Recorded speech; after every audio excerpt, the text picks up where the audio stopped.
thank you all for being with us here at the New Haven Register. We would like to start off by giving everyone an opportunity to introduce themselves and their organization. So, Mr. Darrell. Darrell Allick, the founder and CEO of the ICB organization. I'm Gemma Joseph-Lumpkin. I'm the executive manager for district strategy and coordination with the Board of Ed. Okay. Dougles Bethea. I'm actually wearing two hats today. I'm the founding director of Nation Drill Squad and Drum Corps, and I'm also one of the lead street outreach workers for New Haven Family Alliance. I'm David Hartman. I'm the police officer in charge of media liaison work. So, I'm Erik Clemons, founding CEO and president of the Connecticut Center for Arts and Technology. All right, great. So let's jump right into the conversation. We can start off with Mr. David Hartman. What has been done from the police side of violence reduction? well, I think one has to first look at 2011 as probably one of the worst recent years we've had for especially gun violence and crime across the board. To now, we're looking at being at about 1/3 of those violent crimes that we were just a couple of years ago. And the obvious changes, I think, and the most important changes involved building trust. Police departments and police officers are not inherently trusted by the community. It's very difficult to build that trust, and I think that was a slow process. It did start right when Chief Esserman got to New Haven, but the trust was on both ends. The cops don't trust the citizens don't trust the cops. It's a bad chemistry that we were dealing with, and so that had to be broached, and I think we've done a pretty good job with it. When Chief Esserman came on, it was right at the end of Operation Bloodline, which was Hill concentrated. It took dozens of hardened criminals off the street. From that, we moved into the introduction of Project Longevity, which really started bringing other agencies, social service agencies, to the forefront of what do we do with people who are repatriated into our community? How do we deal with that? And that then developed into the relationships we have with community groups, getting officers out of the cars, back on their boots, or in their boots, on the pavements, and developing personal relationships with people in the neighborhoods that they're charged with patrolling. So I think it was all of these groups coming together finally to realize that we have a common goal, that the citizens have a common goal, and that the citizens play the hugest part of it, you know. So. And you represent the district. What are some strategies that the district is using to combat or curb some of the violence in the city? So we are always concerned about academics, our students performing well. We are concerned about attendance, our students coming to school. Principals will tell you they're not there, we can't educate them. And we're concerned about behavior, our students behaving in a positive way. So we have focused intensively on those three big pillars to make sure that we're providing the right curriculum and the right academic needs for students, to make sure that we hone in intensively on reducing chronic absenteeism, and to make sure that we figure out a variety of ways to deal with attendance. We also believe very strongly that this work has to also be focused on early intervention and prevention as well. And so we are looking at strategies from kindergarten right through high school to identify students before they get into trouble and to figure out ways that we could address their needs. And so that has been, those three areas are big focus areas for us. But that early intervention piece, that prevention piece is significantly important. I can go into greater detail on that as we move through. And from a grassroots level, Dougles Bethea and Darrell Allick, you are really involved in the community. You really, kind of set the standards for, community outreach. So what are some of the things that you're doing, Darrell, then we get to you, Doug, in the community that's really trying to help reduce some of the violence in the city? Well, we have a mentoring program that we started in Hill House and we piloted in Domus Academy. With our mentors, what we do is we teach them how to deal with their anger. That's one of our things. The youth are angry. A lot of them don't know how to deal with their anger. I remember I was one of them kids where I was just angry and I didn't know how to deal with it, so I needed a mentor. I had 7 mentors. And actually, Erik Clemons and Doug is one of my biggest mentors now. That's why I used to be still going. But the kids need mentors too. They need somebody to talk to, somebody that they can trust to help them deal with the anger and deal with the things they're going through. And so we help them deal with their anger. We do anger management. Not only that, we take them on trips, but it's not just about trips. You know, we have to take them out of their environment to show them something different so they can start thinking different first. You know, so we provide trips for the youth. We teach them how to work out a situation. We do a lot of role playing. We do challenge questionnaires and we do group conversation with Ice to Beef. We got our own building now, so we do everything there now at our building. So we teach youth how to get along with each other, how to share, how to communicate, how to talk to each other. I think it started there. Then we do tutoring. We're about to start making referrals to Erik Clemons' place because a lot of our kids need tutoring. You know, so that's another outlet that we're going to take. But it's just about teaching them how to get along, how to share, how to talk to each other, how to deal with their anger. And then the education piece is very important for our youth because we're losing our kids because without their education, we know they're going to go to the streets. What happens when you go to the streets? It's jail or death. So that's one of our most important pieces is focus on their education. And then we try to figure out what's wrong. Like if you're angry, what's inside you that you need to get out of your system, right? We talk about that. Then we do a goal sheet. Where you see yourself 6 months from now? Where you see yourself a year from now? What steps are you going to take to get there? And we start to help the youth. It's not about what we want for the youth. It's what the youth want, and we help them with their goals and their dreams.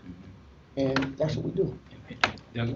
First of all, a lot of what Darrell said. I run a drill team of 110 kids. Been doing it for 27 years. Just being real with the kids, staying on top of them, being in the air every day, letting them know you care. But to get on the city aspect part of it, I see a lot of things different from the New Haven Police Department, what they do in their ComStat. That's where every major component of New Haven, probation, parole, housing authority, board of education, everybody's playing a part in that. ComStat is making a big difference in the violence in the city. Community policing. I've never seen so many cops out walking the beats and talking to kids, excuse me, and playing with kids and throwing football with kids and talking to people on their porches. I mean, that's changed dramatically from years past. The police department runs a summer camp at Wilbur Cross. The Board of Education is a part of that. Housing Authority is a part of it. I think we got Jason Bartley with the youth department, Parks and Rec, Felicia. Everybody's communicating with each other. Nobody's just saying, well, I want the credit for this, I want this, I want... Everybody's coming up to the table, communicating with each other and saying, listen, this is what we got to do to keep our kids straight. That camp plays a major part of it. You wouldn't find kids going to a camp that's run by a police department. Or police officers that run the camp, you wouldn't find that. So it's the community part of it, it's the professionalism part of it, the boys, everybody doing their part, and nobody saying, oh, it's all about me, or I'm the big eye in the room. Everybody's doing their part. Yeah, some people don't like the way Estimate does things, but I'm gonna sit here and tell you, from as I'm concerned, I think he gets results. You know, they jumped on my man a couple months ago when he made a comment.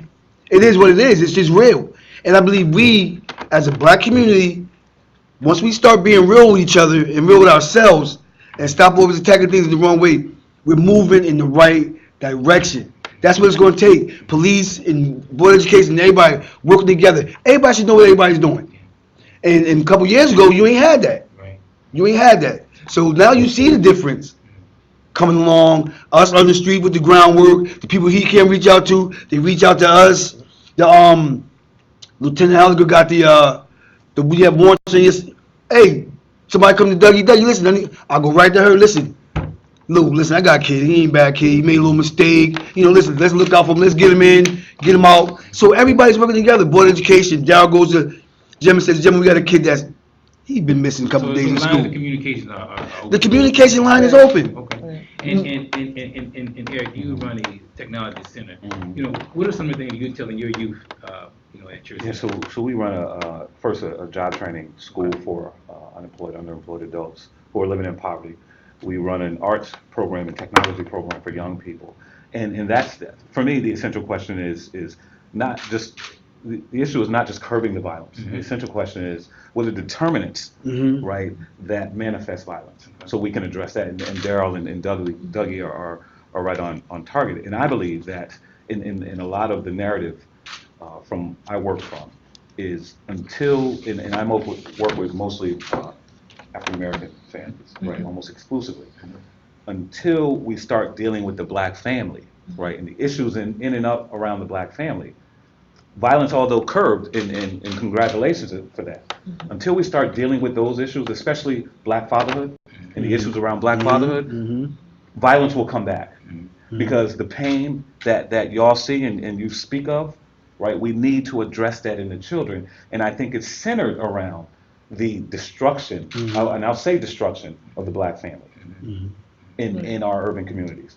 And And we need to address that issue. And those are the things that are forcing us as a Board of Ed to look at adverse childhood experiences, to look at the trauma that these students are experiencing, whether it's within the family or violence that's happening within the community, and to figure out how could we identify it and how we can do something about it. As a school system, we recognize that it's not just about reading, writing, and arithmetic. It is about the social development and understanding the social emotional components of our work.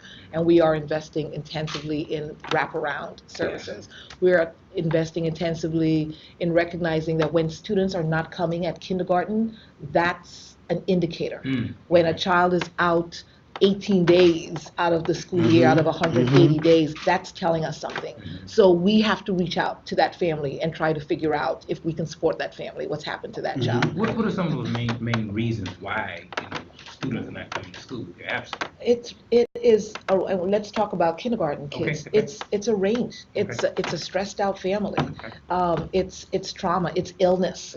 Among with that child. It's a family not understanding the resources that's available. It's a family oftentimes not recognizing the importance of kindergarten.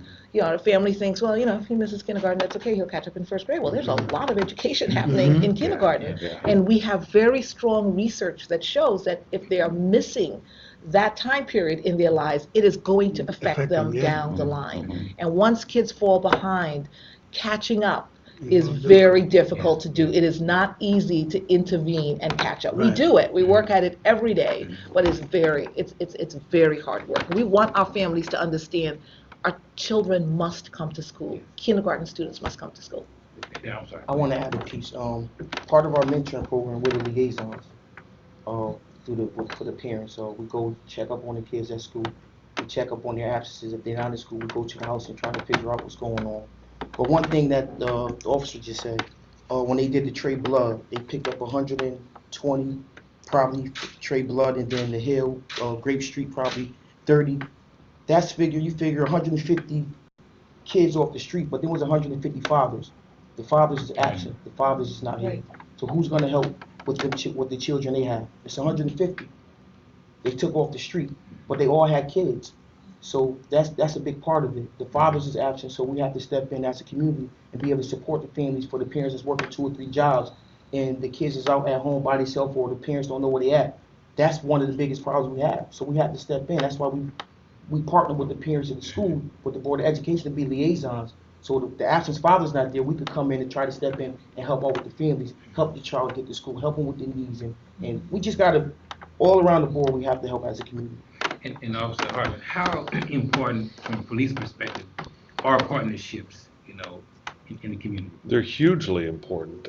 We'd need a lot longer of an afternoon here for me to go over every single one of the well thought out and individual programs that have happened. Everything from district managers setting up drives to get book bags and school supplies for kids and Christmas presents and so on and so forth. But it really the partnerships with other agencies and with citizens and with people having a block party in one afternoon, those are really what tie it together. One of the things that I had not thought of until this had started was how important when we're talking about the perception of a police officer to a young child in school, that perception is often drawn from learned experiences from the parent in the home or the adult in the home. Sometimes it's the grandmother who's raising, has not only raised her own kids, but is now raising the grandkids. When that same school resource officer now is the summer camp counselor, where academics have waned a bit to let kids enjoy the summer. Now they see that police officer out of the uniform, in gym shorts and sneakers, and trying to keep up around the track with the kids, because we all used to be younger. But this is important to see Right, the for the relationships kids. The are super relationships important. that developed between the school resources officers and the kids themselves after the first year of the camp, which was half, if not less, the size that it is now, and we hope to increase it every year. We saw that. We saw the look on the kids' faces when they came Yes, a for the difference. first day of school, and it was tremendous. It was like, hey, you couldn't catch the football I threw to you. And to add to that, as a school district, we're realizing we have to be on top of our kids that are the hardest to reach. We know that there are summer camps. We know that there are programs for Ice to Beef. But we went back this week. We did nothing but make phone calls to among our top 200 kids. Where are you? What are you doing? And reaching, calling their parents, calling them. We have cell phone numbers for them, and saying, hey, we have a program that's available for you. Are you in this summer camp? Are you in this program? And so it's not just did they sign up for a program and are they attending a program? It is about the Board of Ed is literally on the phone following with these kids. And we found 50 kids who are hanging around.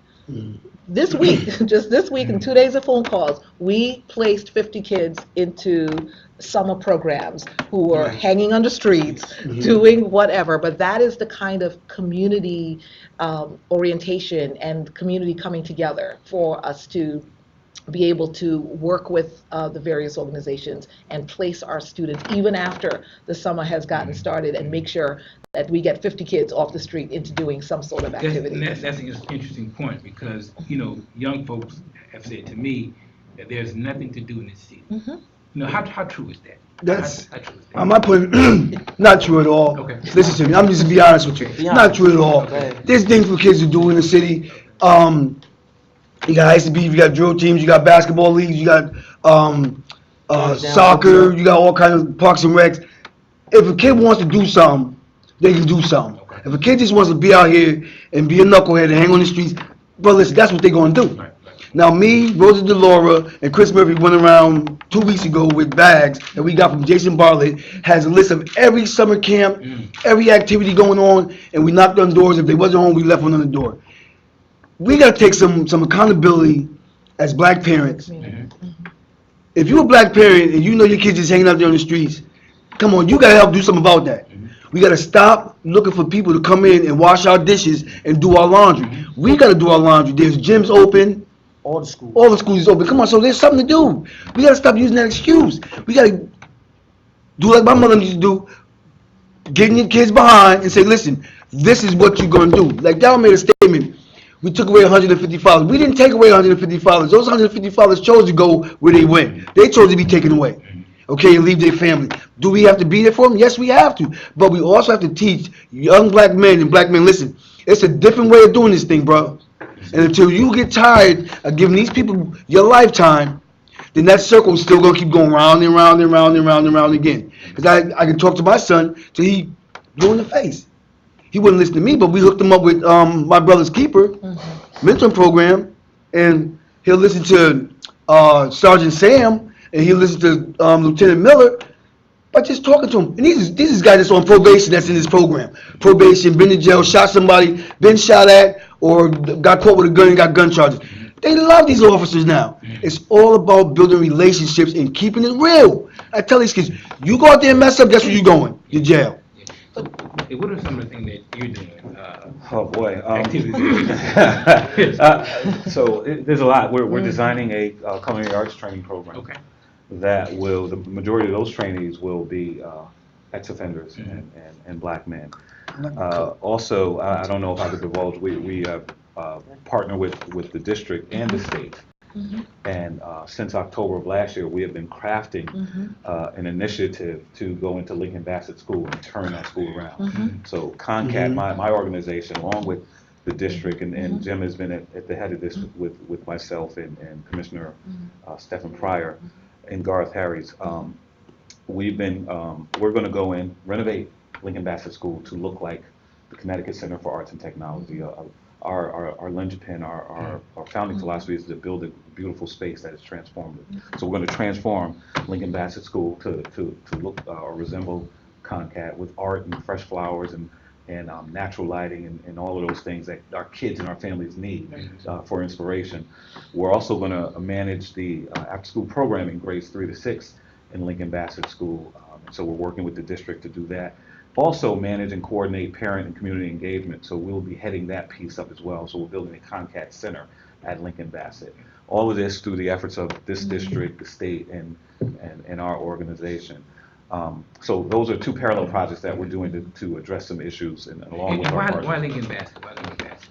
It's the worst performing school in the district, and it was identified by the commissioner, Stephen Pryor, as a turnaround school. That's right. Yeah, and so that school was tabbed, and we were asked to be the turnaround agent with the district. Let's see, let me just jump in on it. Lincoln Bassett is considered the worst performing school in, let's be honest, look at the area it's in. Listen, I'm being honest, man, I'm an honest person. Worst area. It's New Hallville, it's area, and whoever's the alderman in there need to be removed. Because if you're an alderman, you need to know who your people are that's causing problems in that community, and you need to know what's going on with your school. That should have been started with Lincoln Bassett. I'm glad Gemma and them are doing it now, but it should have been started with Lincoln Bassett. You got to get some young men in there that these young men are going to listen to, implement some programs, which I'm sure this brother right here is going to do, and get on the ball. And when you see people hanging out, you got to have people getting scared. That's around that school. You got people hanging around that school. Hey, yo, my man, listen, not today. Right. Not today. These kids come here to learn. Not today, bro. That's what it's about. And and that's excellent. That's excellent. One of the things that we talked about back last year was if we're going to turn the school around, we got to turn the community around too. You can't just turn the school around and keep the community the same way. Right. And that's why, again, the essential question, and going back to Dave's point, right, of the grandmother taking care of the kids, and then these events where there's relationships built. But for me, the essential piece in that was the grandmother taking care of kids. Right. We need to have that conversation. Why is the grandmother taking care of the grandchildren now? Right? Why are the fathers, 150 of the fathers, Right. Why are they in the situation where they're getting arrested? Right. Right? What are the effects of poverty? Right. What is the apathy that we see, and how to deal with those issues? And until we have courageous conversations Right. about that, Right. because black folks don't want to talk about Right. that, right, with each other. Right. We kind of program it, try Right. and program it out, Right. But we cannot. I believe in programs, but I believe in people more, right? People are the things that can change That's people, correct. not programs. Right. Programs can help the people Right. change. Right. And so we need to have a robust, serious conversation Right. after this. This needs to continue, and I appreciate Right. you doing this, but it needs to continue, Mhm. right? And the central to that discussion is the issues of black families, specifically black fathers. There will be no change. I guarantee you, there'll be some change periodically, which I think is good, incrementally, Right. but there will be no change until we deal with the issues of black fatherhood. Right. Dave, let's talk about some numbers. You started off by 2011. Let's talk about how the gun violence particularly has decreased. Well, I mean, I can shout out the numbers, but numbers are just numbers. So I'll do it under the proviso that I get to explain something Absolutely. afterwards. All right.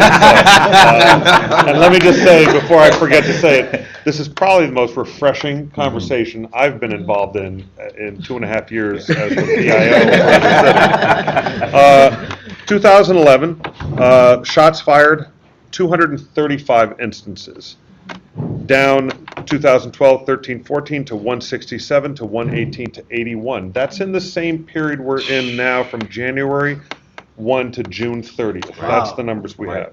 235 to 81, that's just shots fired. That's nobody hit. People shot.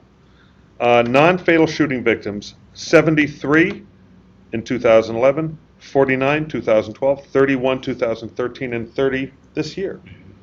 That's 30 too many this year, but again, reality, it's real. Right. Homicides. This time, remember 2011, I think we had 34 homicides, but by this time we had 18 in 2011, 2012, 9, 2008, 13, 8, and 2014, 7. All right? Not great decreases in the last few years, but certainly 50% and less than just a few years ago. Yeah. And these numbers are real. my dear friend Doug mentioned something at the very beginning, and you know, this is certainly not a soapbox, but it goes to being honest, and it goes to, you know, talking about Right. reality. I think one of the problems, and this may be an unpopular one, seeing as we're sitting in the New Haven Register building, but one of the problems, and I think it relates to the broken windows theory, is if you have buildings with broken windows all over it, who's going to fix up their property if they're next to all this mess? And I think a lot of the problems we have, including what the perception of youth is of violence, is when it is reported as another shooting, another shooting, another shooting. And I was attacked by a news agency, not the Register, several months ago for not responding to questions about a particular homicide. And my words were, because all your viewers are going to hear is another black child got shot in New Haven. I was quickly attacked saying that I said a racist remark. Couldn't be anything farther from the truth. The idea was that these are not numbers. I just read off a bunch of numbers. These aren't numbers. These are people. Right. And every number is associated with a person, but they are the person. And there are circumstances that were surrounding those shootings, those deaths. Some of us in this room know that tragedy very personally, you know, and it's important, I think, that the perception of New Haven, you know, we all have friends who live in the suburbs. And what's the first thing that they say to us when they, you know, are invited into New Haven? Oh, I don't know, you know, is it going to be after That's right. dark? What neighborhood is it? And so on and so forth. Let me tell you something. You know, It's what he I don't said. have too many problems running down, you know, walking down the streets in my neighborhood. Sorry, I know, live in the hood. you know, I live in I Sheffield. mean, So Yeah. that's an interesting piece, because there was a report that came out that said New Haven, for a mid-sized city, is ranked number 2 Right. as the most dangerous. How true is that? Well, if we just cut violent crime down to 1/3 of what it was a couple of think years we're at number ago, where 20 now. were we, you know, Right. We're at number into 20. some Right. cosmic number Stratosphere. before? Yeah. Because, you know, a lot of, first of all, people have to realize that a lot of these statistics are based on population, regardless of Right. socioeconomic status in neighborhoods, and some are based entirely on socioeconomic status.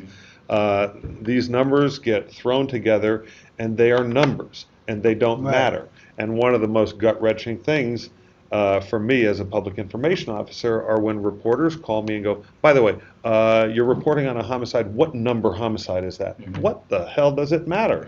It's a Right. homicide. Or what neighborhood? All right? Yeah, exactly. It happened. You know, the neighborhoods are- Let's try and figure out the facts. And unfortunately, we can't divulge the facts often because these are ongoing investigations, especially in their infancy. But these are really difficult questions to take, and they hurt. They hurt, and they hurt more when I have to answer them.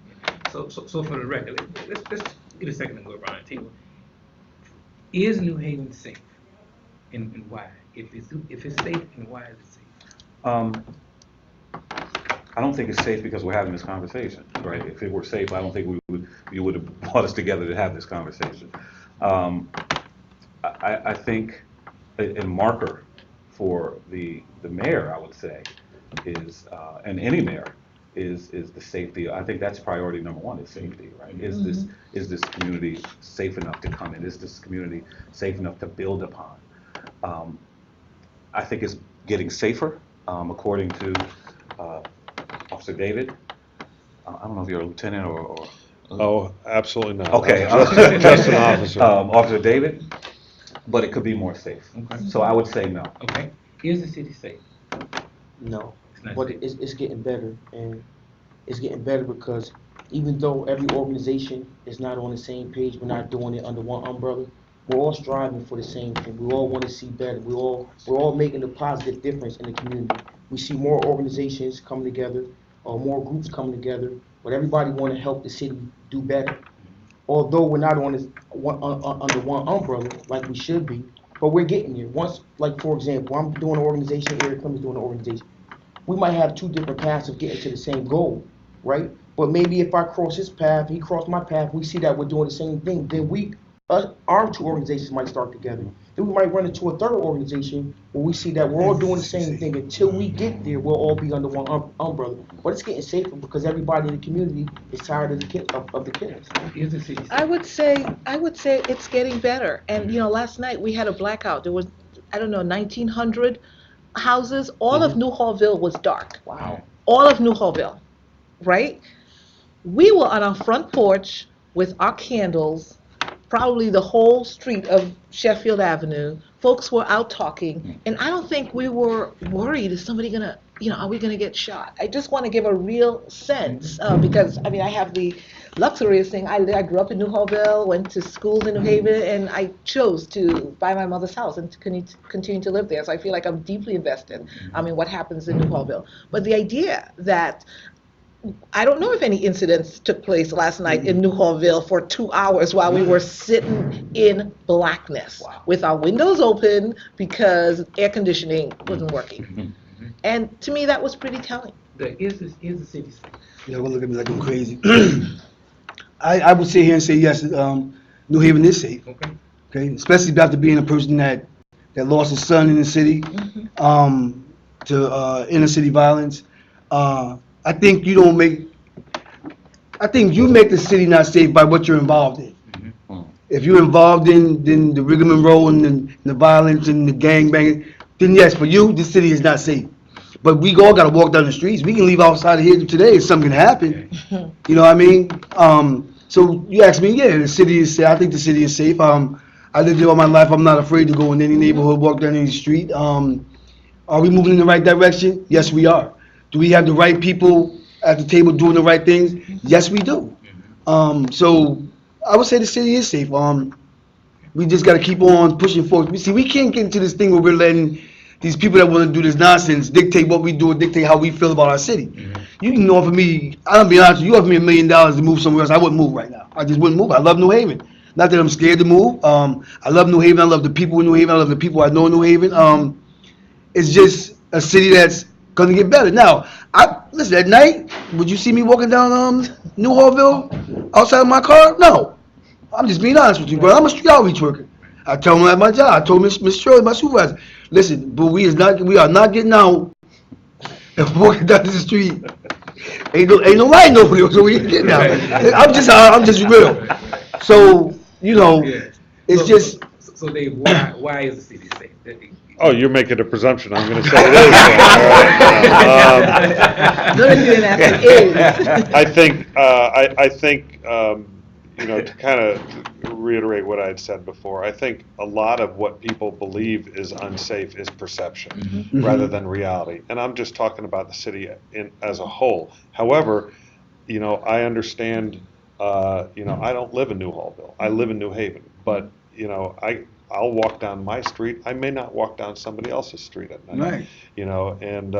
And to say that violence hasn't touched me, I had my hand on Doug's son when he passed away, physically, and it was, this stuff touches all of us. That I haven't done that since is something, and I just came off the street into a office job a little while ago. So, I saw it. I don't see it as much. So my perception is that it's safe. There may be a reality that there's certainly room for improvement. You can never be safe enough, but we're not going to sugarcoat it. We kind of established that with the 6 of us sitting around this table already. So, room for improvement, but I think we're certainly going in the right direction. And it's because of the community. I do want to say it's important to add that we are looking at our internal policies at the Board of Ed as well around suspension, expulsion, and kicking kids out of school due to bad behavior. We're very excited that our teachers union have actually come to us and said they want to partner with us on restorative practices, so that when we look at, before we look at a suspension, before we look at expulsion, before we look at putting a child out into the community with nothing to do, can we look at ways to keep that child within school, to continue to educate that child, to provide mediation and restoration and restorative justice practices to, I'm not sure what's going on here, but to provide practices that would help young people grow to recognize the errors of their ways, and to give us the opportunity to involve and include kids in positive behaviors as opposed to putting them out onto the streets and which results in all kinds of behaviors that we can't control. And you stressed a few moments ago about early intervention. Can you shed And some light on- prevention. In prevention, I'm sorry. Can you Yeah, shed and some- prevention. and- Right, I mean, early intervention and prevention is about knowing that at 5th grade, we are beginning to see signs of our students' bad behavior. And in doing that, we begin to provide outreach services to that child to better understand what's happening within the family, what's happening within the community, what adverse experiences he or she might have had, and to bring services to that student before it becomes out of control. It is kindergarten. It is not letting kids slide, not coming to school because they're young. It is what we did, what we've been doing this week, which is to call up those 200 kids and find out what are you doing, and encourage them and ensure and find a way to follow up with them and ensure that they are actively involved this summer. We don't want those 50 Right. kids on the street doing nothing.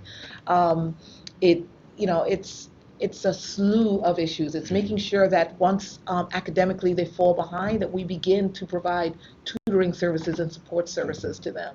And it is the partnerships. We are very quick to point out that as a school, we cannot do this alone. So, we are excited to have these folks around the table work with us through YouthStat, so that we have those 200 kids out there in front of us all the time, and we're sharing data and information about those students continuously. So it's a spectrum of intervention and prevention issues that we are involved with. And anybody can take a stab at this question. What are some of the main challenges that you face in the city, from your experience working with youth in the city? What are some of the main challenges that they're faced with? You don't have no resources, man.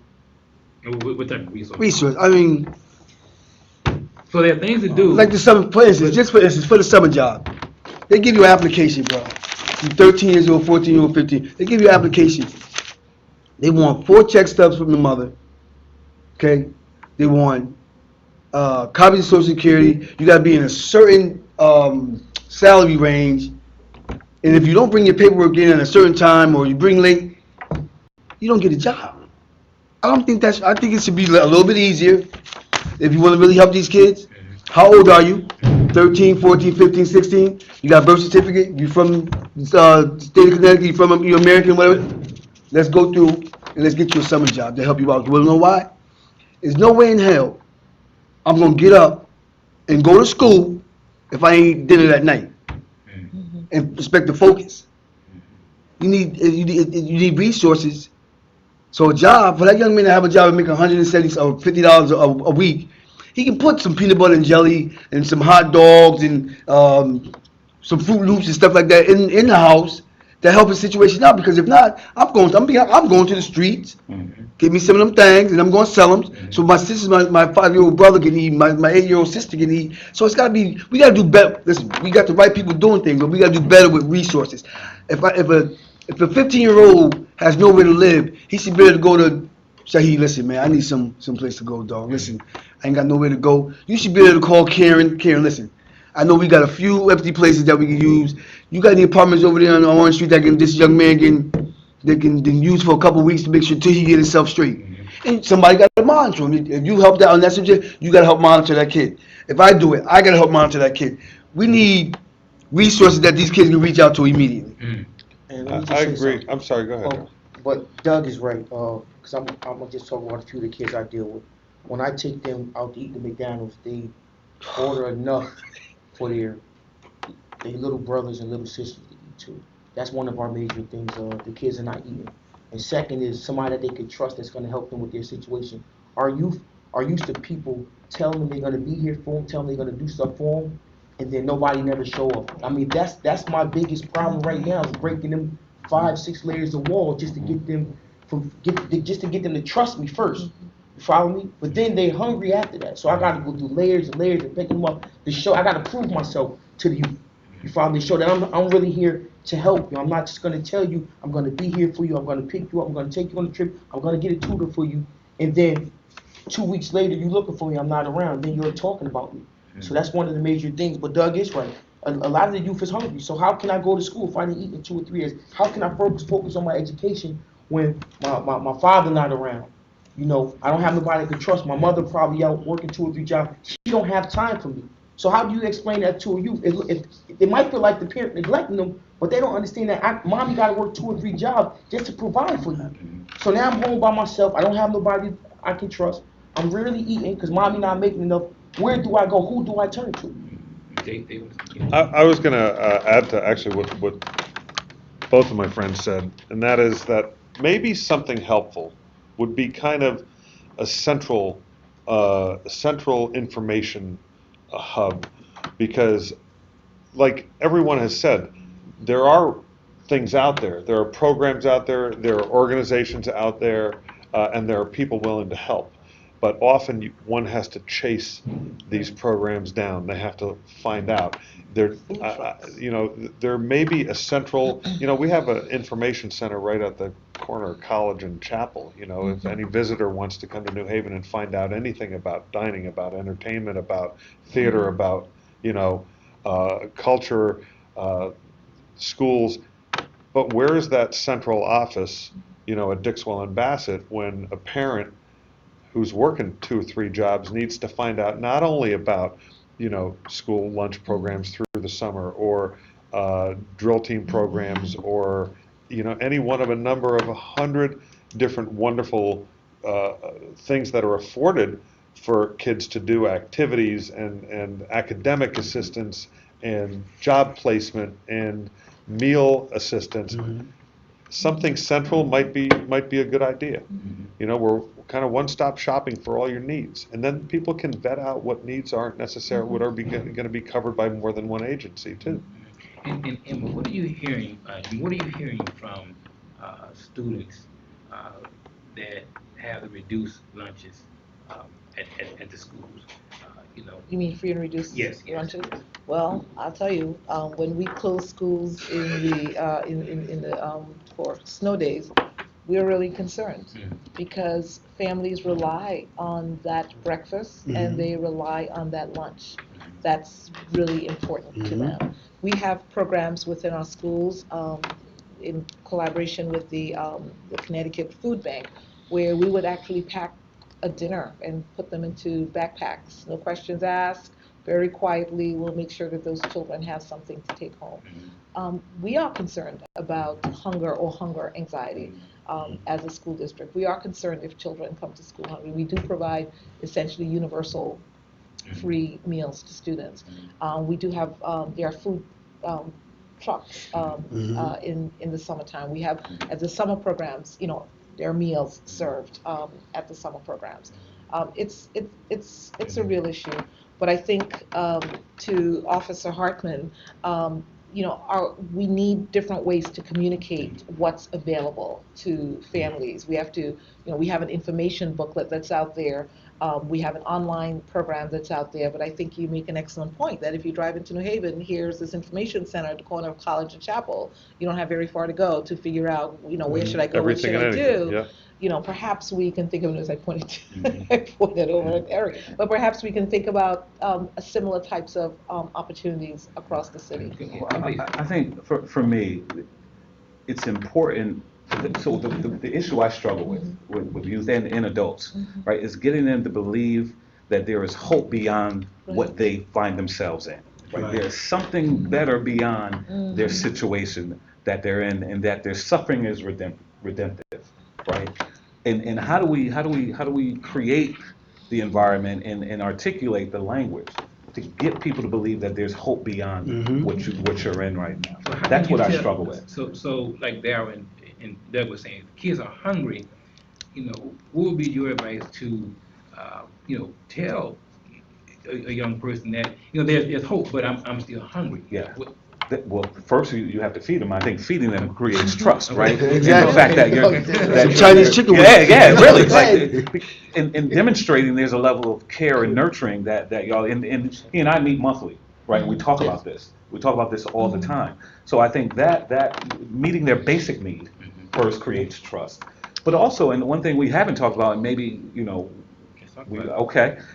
there's a lot of churches here, a lot of black churches here.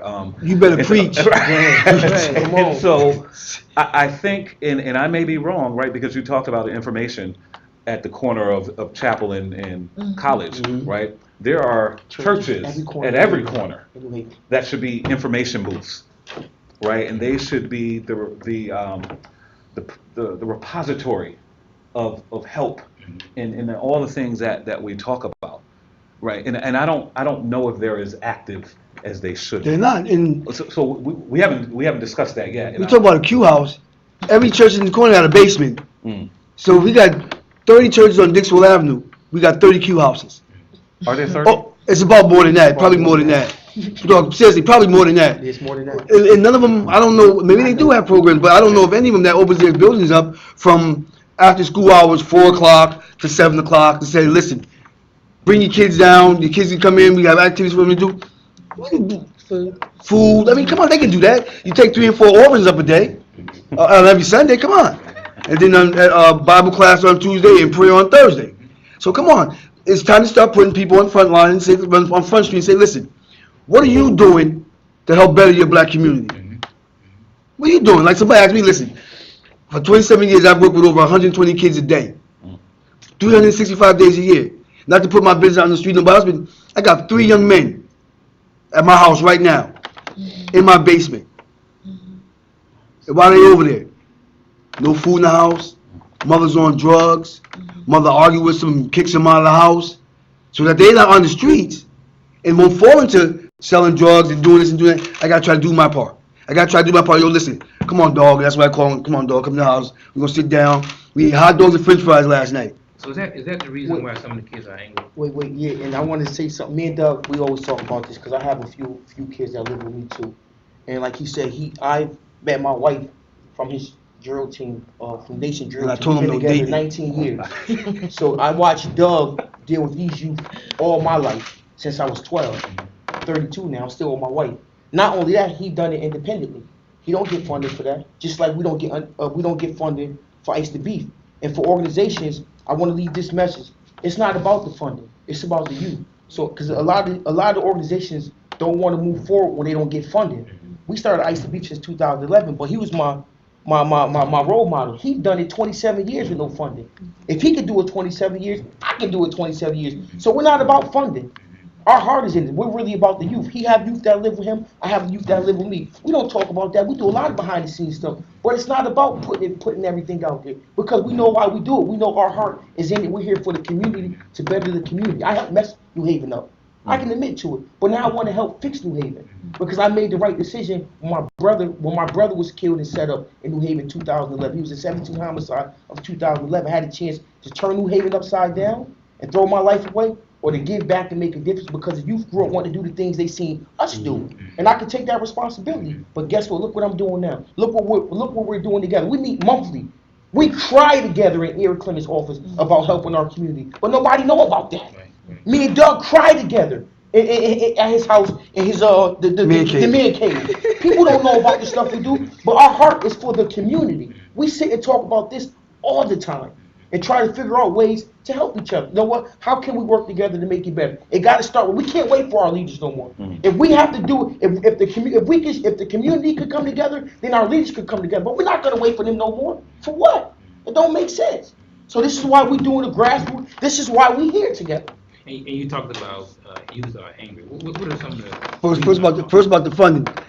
The funding do help though. If anybody watches the funding, just to clear up, the funding do help. It helps, but we move with or without the funding. We know the funding helps. We got to come out of pocket for pretty much everything. How many times me and you get together and go, oh man, you know what, Doug? I'm gonna have to come out $350 of my pocket. So the funding do help. One of the bills gonna be late, but we laugh and joke about this, but it's serious. So let's talk about the anger piece. Okay. So you mentioned that some youth in the city are angry, and why? This situation. The parents could be out here high, not having a job, can't pay rent, not eating, father locked up, father not around. I mean, this is why youth join groups. I wouldn't say gangs, because gangs make money. Nobody's out here making money, so I call them groups. Because the attention. All youth as a kid, I want attention. Every youth want attention. What happens if you're not getting that attention from home? Your mother not working, you're not eating, your little brother not eating, you got to babysit all the time, you're getting dropped off here, everywhere. When is it going to be about the youth? When you have kids, it's not about you no more. It's about the kids. But a lot of parents still make it about them. But all youth want attention. If you could give youth attention, it makes it different. We run our youth 24/7. Sometimes we can't get a break. But it's about what they need. So we try to provide what they need. Then we try to explain to them, listen, this can't be everyday thing. We need time for our family. Sometimes youth don't want to hear that. Then what? Dave Hartman, is Project Longevity working for you? From a law enforcement perspective?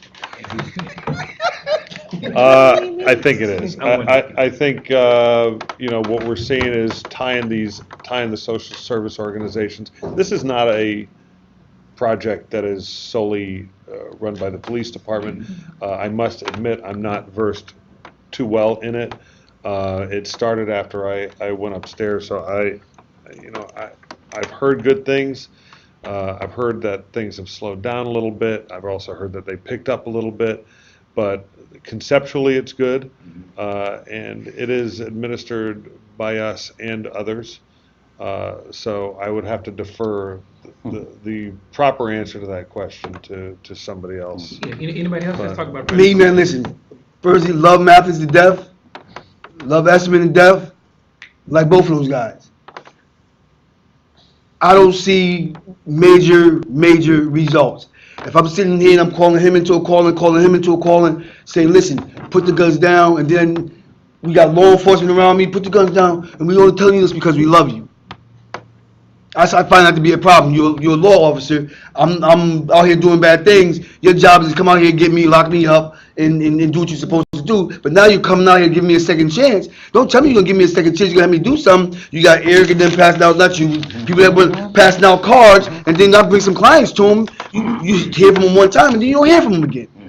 That's a major problem. There's no follow-up. The follow-up part of that program needs to be fixed, needs to be rehauled. They need to have somebody else in charge of it that these guys can relate to. These criminals coming out that can relate to them, and you gotta give these people resources. You can't tell me stop being in the street selling drugs. All right, what are you gonna replace with that? Listen, like I said before, the city got money. I don't listen to me. I'm gonna be honest. City got money. If they ain't got it, they can find it. We just got $10 million in wraparound services. That program needs wraparound services. Okay, so $10 million can do a lot for people in the city. We just gotta get rid of the red tape. I'm not gonna tell Eric, come to my office, man. Sit down, tell me what you need. He said, listen, I need a part-time job. I need somewhere to live. Okay, so how do we get to that? It's not gonna be just a one-day meeting. I think one of I think Project Longevity was started with the best intentions. I think it is still a good program. I think it's an important program, and this came all the way from up on top. Attorney General Holder was here to help launch this. I think one of the things that has to be realized, it is help for those who want it, and there are a lot of people who they still have a distrust of the system, and they are victims not only of violence. They perpetrated violence, but they're also victims sometimes of the red tape that Doug just mentioned. Right. And there are offshoots from this that are successful. We know that. It's just, I think, not been successful across the board. But I think it's also difficult sometimes because once you get people into a better place in their life and a better place that they can provide for their own kids, you sometimes lose track of these people. So you don't really have to, you don't have an ability. I understand that we track those that aren't successful, but we lose the ability sometimes to track the success stories. So I think we can So become. have you heard of any success stories? I'm just asking. 'Cause I have. I'm honest. I haven't, man. I mean, Again- I've been to some meetings and they pulled in. Everybody there was over 25, 30 years old. Those ain't the guys that's on the street shooting and gangbanging. I said it to myself. I said to Matt in the meeting. The guys at that meeting, then Well, those I ain't the would ones say that I that see out there in the we streets are, we are gangbanging. seeing, based on numbers of people coming out of prison Mhm. today and in the past couple of years, as opposed to numbers coming Right. out of prison years ago, Gotcha. we're seeing fewer people Gotcha. re-involved in the criminality and the lifestyle that they had lived before. So that inherently, to me, says that whether it's specifically Project Longevity or whether it's another project, Right. that there's something working. And what you mentioned at the very beginning about ComStat is that speaks to red tape like you can't imagine. Because we don't have to make a phone call, send an email to somebody from probation or parole Right. or DCF or Right. anybody. They're in the room. In the room. Be in the room. All right, so it's things happen like that now. You know, Right. my neighboring, the office right next to mine in the police department is not occupied by a police officer. It's occupied by DCF. You know, office around the corner is not occupied by a detective. It's occupied by somebody from the state's attorney's office. People who are there to get things done Right. quicker without the phone tag, without all Right. this stuff. This is part of what Project Longevity is. So again, I'm not an expert. I can't judge it successfully, unsuccessfully. What I can say is, God, I can't believe I'm going to say the word numbers, but I just said how much I hate them. But the numbers do speak volumes about about what we're seeing today and what we saw years ago. Right. Well, thank you all so much. We really appreciate everything you've done for the city. You can add one thing. You never wanna be quiet. So Erik Clemons said something. We need to continue this conversation We do, because yeah. I know that I can have parents come in and speak and, you know, we can make this, you know, we can start, right now it's 5, next time it could be 12 and it could grow and we have parents, our profession, everything we do, everybody And we'll be at the happy to, table. we'll be happy to host it here at the table. Yeah, so We'll be I happy to think have we it. should Let's do it. continue this, Let's Erik, do it. because Let's do it. we're trying to bring the village back in our community. Thank So, you. and it starts with us. Thank you so much. Thank you. All right. Thank you. Thank you. That's good.